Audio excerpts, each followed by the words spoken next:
Paper 6 અથવા 24 42 centimetre વ્યાસવાળા વર્તુળનો પરિઘ અને ક્ષેત્રફળ શોધો। ધ્યાન આપજો ભાઈ, સાવ સહેલો દાખલો છે। તો તમારે પરીક્ષામાં અથવાનો આ દાખલો પસંદ કરવાનો। તો અહીં વર્તુળનો વ્યાસ કેટલો છે? 42 સેન્ટીમીટર।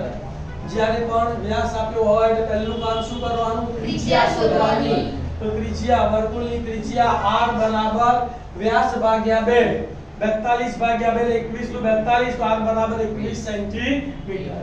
હવે બે વસ્તુ શોધવાની છે, એક વર્તુળનો પરિઘ, તો પરિઘ બરાબર તમે ડાયરેક્ટ πd અથવા તો 2π r નું પણ સૂત્ર વાપરી શકો છો। આપણે જનરલ સૂત્ર વાપરીશું, તો વર્તુળનો પરિઘ બરાબર 2π r, 2 ગુણ્યા π એટલે 22 ગુણ્યા r એટલે 21, 7 તરી 21 તો કેટલા વધ્યા? 2 ગુણ્યા 22 ગુણ્યા 3 તો 22 દુ 44 ગુણ્યા 3, 44 ગુણ્યા 3, 3 ચોક 12 નો પકડો, વધી પડી 1, 3 ચોક 12 ને 1 13 તો બરાબર 132 સેન્ટીમીટર।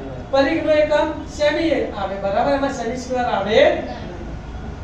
હવે વર્તુળનું ક્ષેત્રફળ, તો વર્તુળના ક્ષેત્રફળનું સૂત્ર છે પાઈ r સ્ક્વેર બરાબર પાઈ એટલે 22 ગુણ્યા r એટલે 21, પણ r નો સ્ક્વેર છે તો 21 ગુણ્યા 21 બે વાર, તો 22 ગુણ્યા 21 ગુણ્યા 21, 7 તરી 21, 22 તો 22 રહેવા દઈએ ને, બેનો ગુણાકાર કરીએ તો 21 તરી 63, તો 22 ગુણ્યા 63, 63 ગુણ્યા 22 આપણને આવડે છે એકમની શૂન્ય, 2 તરી 6, 2 છક્કા 12, ફરી 2 ગુણીએ એટલે 2 તરી 6, 2 છક્કા 12, 6 + 0 એટલે 6, 6 ને 2 8, 2 ને 1 3, 1 9, તો 1386 સેન્ટીમીટર સ્ક્વેર।